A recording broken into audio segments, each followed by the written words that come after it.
موجودة هناك بما فيها بقية المواطنين وبقية المدينة الدمار.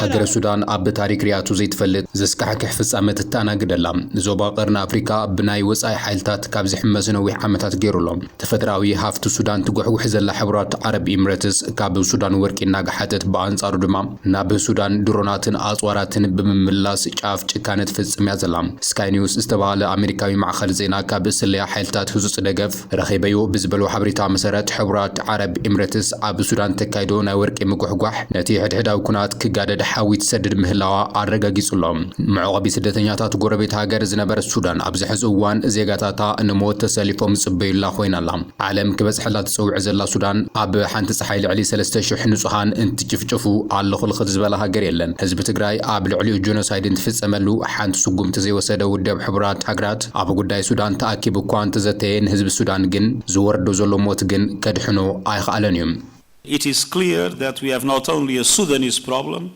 with an army and the rapid support forces fighting each other, we have more and more an external interference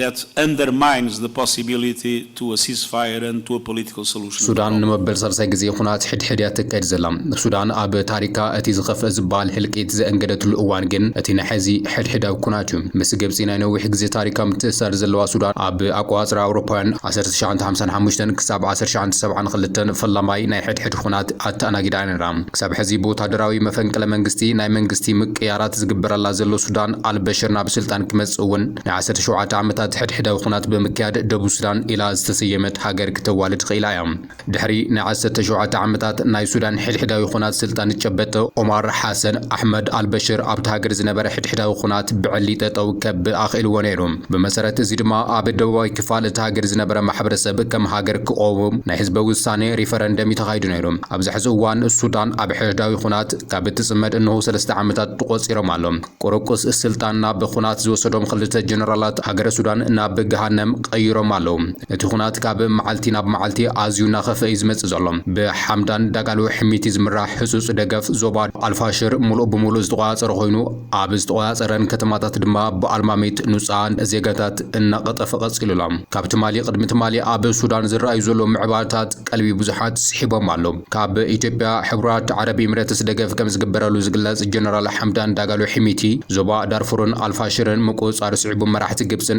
إيرتران أب كايروزتهم علهم خلتهم مرحتي جنان حمشتهم علتات قص المقانوز تجلس أميتهم جلجلة أب سمعنا زبس حلم نت بتاعت جن تقال حمالهم بمسارة إذا خلتهم مرحتي أب جوداي السودان زتهم مسنتات كم زحلف دماء ترجع صلهم أب زوبا قرن أفريقيا زل وانا بمعبالتات زد حسوس مقانو مستجلس توم مرحتي أب السودان زكير زلخونات زبك على منجدات زلهم الرأيان تمايتهم كبلو في الفلات حبرهم علهم خلتهم قدمن لعلن خلو أدلاينت دقافن هاجرا منجستات تكالات سراوي السودان بمردا زخون يخون قدناوي تكالات مفتار زقبر حقنا كم زنس جوون عمل خيتهم علهم إذا مالت دما حيلي RSF أبز تقطع صورهم كابتاتنا يشجع منجسي بمتياش بفلاي دما تناقد دستي بحالا زبادات الفاشرن كوردفان كم هاجرنا مقام زقبر زلوا فتنم أزيوم كم زقامو ترداديهم يبلو في فلات حبريتام أبناء هلونا حرقة زلوا سرعات شعبيان السيسي أب قدال على هاجرات زلوا قوام زقلس علو مخانوز تقلس خوينهم أب زوبا قرن أفريقيا هاجر نمولاد زقبر سعري كم زخوننو دحر مجلاس جزاتاوي حدن السودان كرجاجز كم سرح دما تزاري بيبلو في الفلات كابزي حالفون إني على رأسكتهم وزقبر دعم سريع زمرحو تم عدداوي من قصي السودان من مسرات بدأ في إماراتس أبكينا سعرتات كجبر كم سنحة بمزغر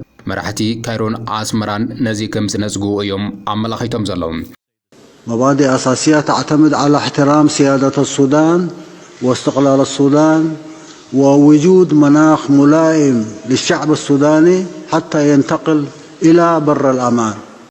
ኢትዮጵያ ጸላይት በመግባር አንጻር አብሓታ ሀገር ጠንካራ ቋም ዘለዋ ግብጽ ምስ ኢትዮጵያ አብናይ ፖለቲካውን ዲፕሎማሲያውን ውጥት ከም ዘላ ዝፍለጥዮም ካብ ኤምሬትስ ዓረብ ልዑል ደገፍ ዝግበረላ ኢትዮጵያ ቦገና ናብ ቀይሕ ባሕሪ ትገብሮ ትኽእል ጉዕዞ ዝዓግተኒ አካል የለን አብ ዝብል ቋም ጸኒዓ ትርከብ ባህር ኃይላችን በአደረጃጀቱን በሰው ኃይሉን ስልጠናም በተቋም ግንባታ ረገድና በሁለንተናዊ ዝግጅቶች ራሱን እያጠናከረ የሚገኝ ሲሆን ሀገራችን ኢትዮጵያ በውሃ ላይ የሚኖራትን ብሔራዊ ጥቅሞችን ለማስከበር የሚችል ኃይል በመገንባት ላይ ይገኛል። ያለ ጥርጥር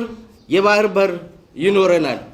ካብዚ ሓሊፉ እውን ኣብ ፑንትላንድ ሓይሊ ክተስፍር ከም ትኽእል ዝግለጽ ዘሎ ሕቡራት ኤምሬትስ ዓረብ ነዚ ስዕቡ ግብፅን ኤርትራን ዓብይ ስጋት ከይፈጠረለን ኣይተርፍን ይብሉ ኣለው ተንተንቲ ፖለቲካ እቲ ዞባ ስለዝኾነ እውን ኣብቲ ርክብ ክልቲኦም ፕሬዝደንታት ኣብ ሶማልያ ዘረአ ዘሎ እዋናዊ ምዕባልታት እውን ብምልዓል ነቲ ኣብ ስሉሳዊ ዋዕላ መራሕቲ ግብፂ ኤርትራን ሶማልያን ኣብ ኣስመራ ጥቅምቲ 2024 ዝወፀ መርገፅን ሃገራቶም ደጊሞም ከም ዘረጋገጹ እዩ ፍልፍላት ሓበሬታ ዝገልጹ ዘሎም ይኹን እምበር ኣብዚ ሕዚ እዋን መራሒ ሶማልያ ካብቲ ስሉሳዊ ርክባት ዘለዎ ቋም እናልሓለሐ ምምጽኡ ተዓዘብቲ ይገልጹሎም እዚ መግለጺ መሰረታዊ መትከላት ኣህጉራዊ ሕጊ ብፍላይ ድማ ሉዓላውነት ናጽነትን ግዝኣታዊ ሓድነትን ሶማልያን ኩለን ሃገራት እቲ ዞባ ምኽባር ከም ዘድሊ ከም ዘስመሩሉ እዩ ተገሊጹ ዘሎ ኣብ መንጎ ኤርትራን ግብፅን ኣብዚ ሕዚ እዋን ጽቡቕ ዝምድና ከም ዘሎ ዝፍለጥ ኮይኑ ብደረጃ መራሕቲ ይኹን ሚኒስትራት ጽቡቕ ርክባት ይካየድ ከም ዘሎ ድማ ተገሊጹ እዩ እቲ ቀንዲ ነጥቢ ዘተ እቶም መራሕቲ ጉዳይ ሱዳን ምንባሩ እኳ እንተገለጸ ኣብ ቀይሕ ባሕሪ ዘለዋ ሃገራት ማለት እውን እቲ ኢትዮጵያ ዘግለለ ኣባላት ካውንስል ቀይሕ ባሕሪ ኣብቲ ዞባ ዝህልዎ ግደ ዝምልከት እውን ልዑል ጠመተ ዝተዋሃበሉ ጉዳይ ከም ዝነበረ ይግለጽ ኣሎ ብሔራዊ ረብሓይ ክጎድል እዩ ኢትዮጵያ ናብ ቀይሕ ባሕሪ እንተኣትያ ድማ ጎብለል እቲ ዞባ ኮይና ክትጸገም እያ ኢላ ዝሓሰበት ግብፂ ኢትዮጵያ ኣባል እቲ ካውንስል ከይትኸውን ለይትን ቀትርን ደኺማ ኣብ ሃገራት ዓረብ ዘለዋ ተሰማዕነት ተጠቒማ ካብቲ ካውንስል ዘትረፈታ ግብፂ ኣብዚ ሕዚ እዋን ድማ ኢትዮጵያ ብሶማሊላንድ ኾነ በአስመራ ገይሩ ናብ ቀይሕ ባሕሪ እትገብሮ ዝኾነ ይኹን ወፍሪ ግብፂ ደው ኢላ ከም ዘይትርኢ ዝፍለጥ እዩ ነዚ ዝፈልጥ ሻዕብያ እዩ እምበኣር ናብ ካይሮ ሰተቲሉ ኣትያሎ ይብል ሓደ ተዓዛቢ ካብቲ ስትራቴጂካዊ ጂኦፖለቲካዊ ረብሓ መንጽር ግብፂ እናበረረት ባዕላ ኣስመራ ዘይምርካባ ባዕሉ ዘደንቕ ነገር ክብል ድማ ይውስኽ ከምቲ ናይ ቀደም ኢትዮ ኤርትራ ኩናት ግብፂ ፈንጅን ጥይትን ብምቕራብ ድያ ኣብቲ ዝመጽእ ዘሎ ኩናት ክትሳተፍ ወይስ ነፈርቲ ውግእን እግረኛን እውን ናብ ኣስመራ ብምልኣኽ እዩ ዝብል ሕቶ ምምላስ ብዙሕ ዝኸብድ ኣይመስልን ነዚ ድማ ዘረባ አርሲሲ ሪኢኻ ዝውሰን ክኸውን ይክብል ድማ ይውስኽ ኣብ ሱዳን ብውክልና ዝዋጋኣ ዘለዋ ስዑድ ዓረብን ኤምሬትስ ዓረብን እውን እንደኾነ ናይ ኩናት ቀጠንኡ ብምስፋሕ ኣብ ሱዳን ኢትዮጵያን ኤርትራን ዘለው ጊላታት ገረን ኣብ ዓድማተን ብዜጋታት እዚ ዓዲ ሓመድ ክበሃላ ወዳዲአን ምህላውን ድማ ይገልጽ እዩ ተዓዛቢ ብኽልቲኡ ወገን ዘለዋ ሃገራት ሒዝኻ መሳርሒ ከም ድላይኻ እናቐረበ ኣይጅመረን እምበር እንተተጀሚሩ እዚ ኩናት ልዕሊ ናይ ሱዳን ኩናት ዓማውቲ እውን ክወስድ ይኽእል ክብል እውን ርእይቱ የካፍል turning point in Sudan's brutal civil war supports the Sudanese armed forces and the United Arab Emirates denies evidence that it supplies the RSF ናብቲ ኣብ ሱዳን ዝምዕብል ዘሎ ሓደገኛ ኩነታት ንመለስ እታ ብኹናት ትሕመስ ዘላ ጎረቤት ሃገር ሱዳን ተጋሩ ስደተኛታት ሓቂፋ ምህላዋ ዝፍለጥ እዩ ሓይሊ ህጹጽ ደገፍ ኣብ ልዕሊ ደቂ ዓዱ ጆኖሳይድ ከም ዝፈጸመ ዝተረጋገጸ ኮይኑ ካብቲ ተጋሩ ተዓቂቦሞ ዘሎ ማእኸል ስደተኛታት ድማ ኣስታት 1000 ኪሎ ሜትር ርሒቑ ዝርከብ ኮይኑ እቶም ተጋሩ ግን ኣብ መዓልታዊ ስጋት ከም ዘለው እዩ ተፈሊጡ ዘሎ ብሕሚቲ ዝምራሕ ህጹጽ ደገፍ ሓይሊ ኣብ ልዕሊ ሱዳናውያን ወገናቱ ዝፍጽሞ ዘሎ ጨፍጫፍ ካብ ዝተፈላለዩ ወገናት ድማ ምላሽ እናተዋሃበ እዩ ዘሎ ብወሃቢ ቅልጡፍ ደገፍ ዝፍለጥ ዕጡቕ ጉጅለ ኣብ ኣልፋሽር ጃምላዊ መቕተልቲ ከም ዝፈጸመ ዝፍለጥ ኮይኑ እቲ ትእዛዝ ሂቡ ዘጨፍጨፈ ዝነበረ ኣብ ትሕቲ ቁፅር ከም ዘውዓለ ድማ ተገሊጹሎም እቲ ብሓምዳን ዳጋሉ ዝምራሕ ዕጡቕ ምሊሻ ቀድሚ ሕዚ እውን ብዙሕ ሰብኣዊ ገሰታት ከም ዝፈጸመ ዝፍለጥ ኮይኑ ካብ ኣሜሪካ እውን ዝተፈላለዩ ማዕቀባት ከም ዝተገበረሉ ዝፍለጥ እዩ ብፍላይ ድማ ኣብዚ ሕዚ ዝሓለፈ ቀዳምን ሰናብትን ካብ ሳተላይት ደም ዝተራእየሉ ጨፍጫፍ ምግጣሙ ዓለም ኣሰንቢዱሎም እዚ ዕጡቕ ጉጅለ እዚ ዓረባዊ ዘርኢ ኣለና ብዝብል ምልሻ ዝተዓብለለ ምዃኑ ዝግለጽ ኮይኑ ኣብ ጸለምቲ ደቂ ኣባስ ሱዳናውያን ብዙሕ ግፍዕታት ቅትለት ብምዝባልን ብምስዓቡ ኣብ ኣህጉራዊ ቤት ፍርዲ ከም ዝተኸሰሰ ድማ ተገሊጹ እዩ ከም ኣካል ናይ ዝገበን ነበር ፕሬዝደንት ሱዳን ዑመር አልበሽር ብምጽናት ዘርኢ ተኸሲሱ ናይ ቤት ማእሰርቲ ትእዛዝ ወፂሉ ምንባሩ ይዝከር እዩ ኣብዚ ሕዚ እዋን ግን ጉጅለ ሓደ ውልቀ ሰብ ኣብ ትሕቲ ቀይዲ ኣእትየ ይብል ኣሎ ተሓተትነት ካብቶም ላዕለዎት ክጅምር ከም ዘለዎ ይዝግለጽ ዘሎ እዚ ብዳዕመ ሰሪዕ ዝፍለጥ ምልሻ ብኤምሬትስ ዓረብ ሙሉእ ናይ ኣጽዋርን ስንቅን ደገፍ ከም ዝግበረሉ ይፍለጥ እዩ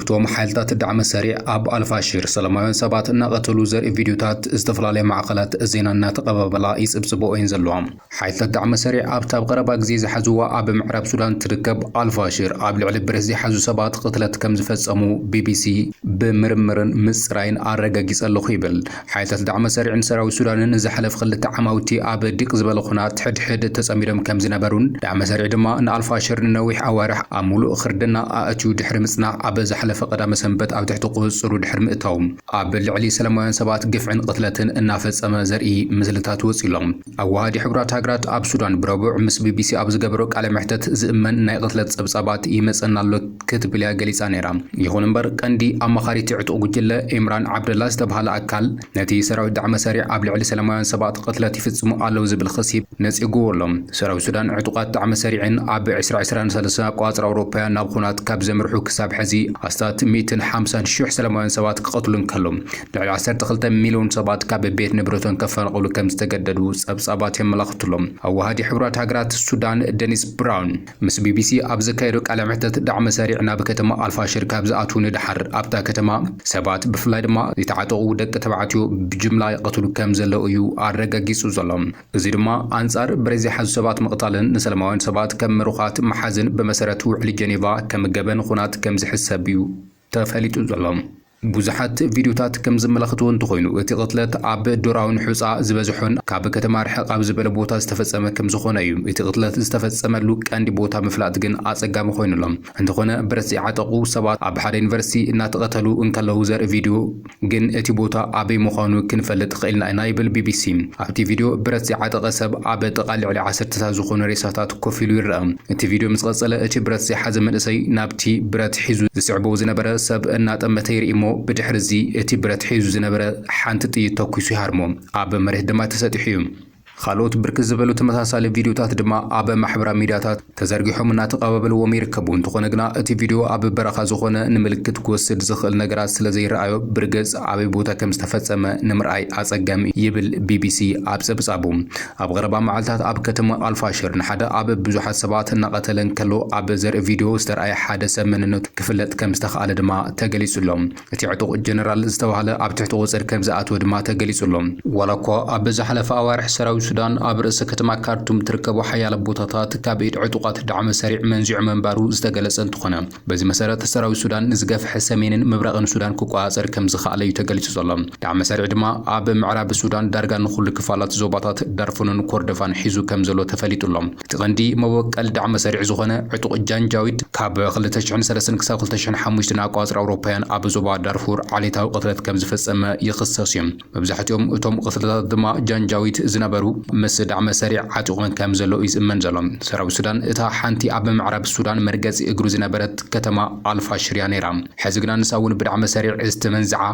ኣብ ምዕራብ ሱዳን ደጀነይ ዝብሎ ቦታ ስኢኑ ከም ዘሎ እዩ ዝግለጽ ዘሎ። ሰራዊት ሱዳንን ዕጡቓት ዳዕመ ሰሪዕን ኣብ ዝሓዝዎ ቦታታት ገበን ኩናት ከም ዝፍጸሙ እዩ ዝግለጽ ዘሎ። ኣብ ድሮ ካብ ስልጣን ዝወረደሉ ሰሙናት ዳዕመ ሰሪዕ ኣብ ሱዳን ምጽናት ዓሌት ይፍጽም ከም ዘሎ ገሊጹ ምንባሩ ይዝከር እዩ።